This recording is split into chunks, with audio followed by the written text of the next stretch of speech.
Guys ఈ వీడియోలో మనము coding name versus ExcelR data science course ఎక్కడ నేర్చుకోవాలి, ఈ రెండిట్లో ఏది బాగుంటుంది ఏంటి అనేది ఒక ఓవర్వ్యూ అర్థం చేసుకోవడానికి అండ్ నేను కూడా మీకు ఇన్పుట్ చేయడానికి ప్రయత్నం చేస్తాను.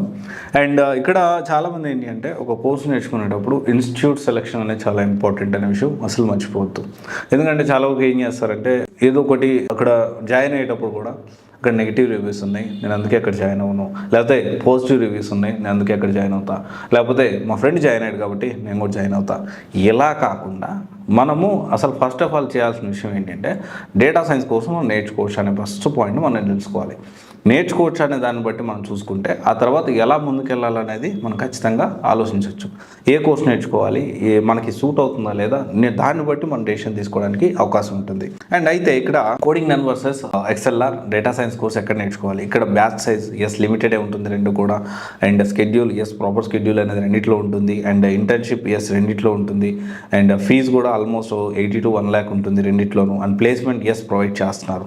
అండ్ మీరేం చెప్తున్నారు, రెండు బాగానే ఉన్నాయి అంటున్నారు, ఇక్కడ జాయిన్ అవ్వాలి చెప్పాలి కదండి. ఇక్కడ ఏంటి అంటే ఈ రెండు ఇన్స్టిట్యూట్స్ మంచి ఇన్స్టిట్యూట్స్ కాదు అని చెప్పట్లేదు, ఇన్స్టిట్యూట్ మంచి ఇన్స్టిట్యూట్స్. ఇక్కడ మనం అర్థం చేసుకోవాల్సిన విషయం ఏంటి అంటే మనం ఎప్పుడు కూడా ఒక ఇన్స్టిట్యూట్లో చేరి జాబ్ గ్యారంటీ అడగకూడదు. గ్యారంటీ ఇదేంట్లో ఉండాలి అంటే గ్యారంటీ ప్లేస్మెంట్ కాకుండా ఎన్ని ఇంటర్వ్యూస్ వరకు మనకు పంపించేదానికి అవకాశం ఉంటుంది అనే ఒక క్లారిటీ తెలుసుకోవాలి.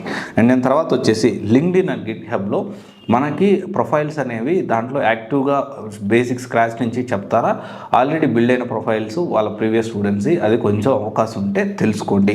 అండ్ తర్వాత వచ్చేసి ఏంటి అంటే డౌట్స్ క్లియరెన్స్ ఉందా లేదా, ఇక్కడ మేము ప్రాక్టీస్ చేసుకోవడానికి ల్యాబ్ ఫెసిలిటీ ఉందా లేదా అది ఖచ్చితంగా తెలుసుకోవాలి. అండ్ ప్లేస్మెంట్ టీము అసలు ఎవరు ఎలా చేస్తారు ప్రాసెస్ అనేది డీటెయిల్గా తెలుసుకోండి. అలాన్నీ కాకుండా కౌన్సిలర్స్ చెప్పే మాట అంటే డైరెక్ట్గా ఈ కెరీర్ కౌన్సిలర్స్ లేకపోతే అక్కడ ఉండే సేల్స్ టీమ్ చెప్పేసి ఇమీడియట్గా మీకు బ్రహ్మాండంగా ఉంటుంది, అది ఉంటుంది ఇది ఉంటుంది పక్కా జాబ్ వచ్చేస్తుంది ఇలా చెప్తే అలా మీరు నమ్మొద్దు. అది ఏ ఇన్స్టిట్యూట్ అయినా కావచ్చు, మీరు తెలుసుకోవాలి. వాళ్ళు చెప్తారు డెఫినెట్లీ, వాళ్ళు చేస్తుండొచ్చు, అది చెప్పడంలో కూడా తప్పేం లేదు. కానీ ఇక్కడ మనము అక్కడ ప్లేస్మెంట్ టీం అసలు ఏంటి, ఏం ప్రాసెస్ చేస్తుంది, జాబ్ తెచ్చుకోవడానికి ఎలాంటి ప్రొసీజర్ ఫాలో అవుతుంది అది మనం తెలుసుకోవాలి.